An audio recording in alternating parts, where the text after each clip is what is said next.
Seja muito bem-vindo ao Cantinho Teológico. Meu nome é Gustavo Luiz. Quero falar hoje sobre algo que eu sempre ouvi, numa alusão à chamada Grande Comissão, dizendo que o ide é o imperativo. Logo, os crentes precisam ir a fim de pregar o Evangelho. Eu vou aqui apresentar algumas versões.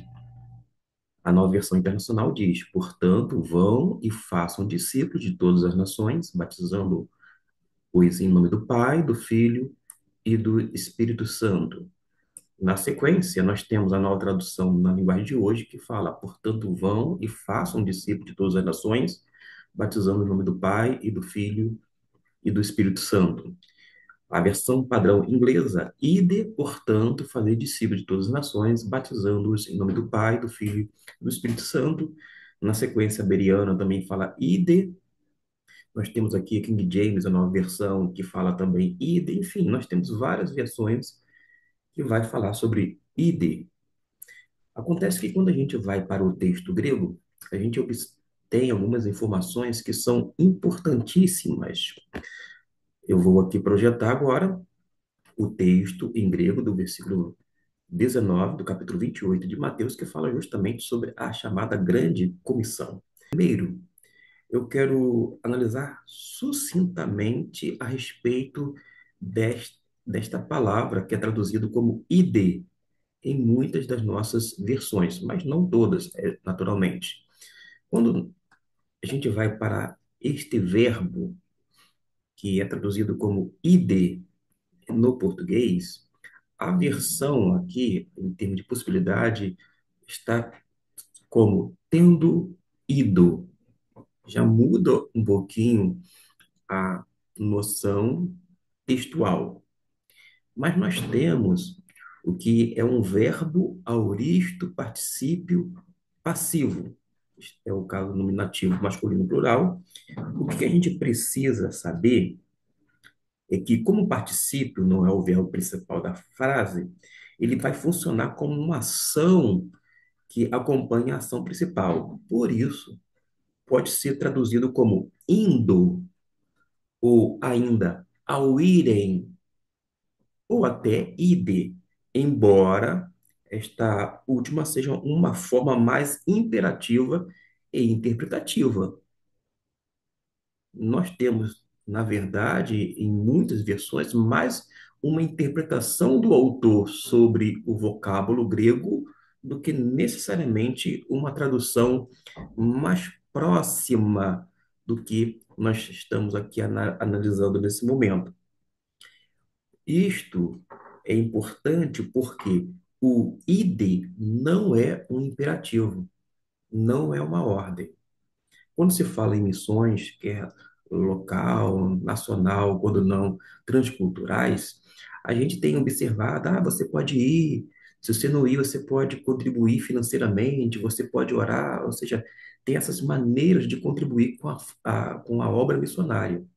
Mas acontece que, às vezes, a pessoa que não vai, porque não foi chamado por Deus para um campo missionário específico, ela pode se sentir um tanto frustrada, afinal de contas, Deus não a enviou. E quando não, pode haver uma concepção errônea de que as pessoas que vão mais longe, elas estão lá no centro da vontade de Deus, afinal de contas, Deus chamou. Mas acontece que o mais importante dentro desse versículo 19, já que a gente já sabe que aqui não é um imperativo, e onde é que está a ordem de Jesus que foi dada? Está aqui, ó, justamente nessa palavrinha, quando aqui dá o significado exato da tradução de fazer discípulos. Isto mesmo. O imperativo está em fazer discípulos, de modo que, dentro do contexto da obra missionária, você não não vai, mas você pode fazer discípulo, porque desta maneira você está, sem dúvida alguma, dentro desse projeto de Deus. Além do que, a palavra aqui para fazer discípulo, literalmente é isto, né? Fazer discípulos é o verbo principal. Ele está Eu vou deixar aqui, clicar aqui, você vai ter uma informação, verbo, aoristo, imperativo, ativo, segunda pessoa do plural. Vamos por parte aqui, gramaticalmente falando. Quando a gente fala que fazer discípulos, é porque é o foco da missão. A gente já viu no primeiro momento que dá a ideia de tendo ido, ao irem, mas o foco da missão é fazer discípulos. Quer você permaneça na sua localidade, está fazendo discípulos, você está é, corroborando com a missão e nós chamamos de grande comissão. E você está sendo obediente à ordem dada por Jesus.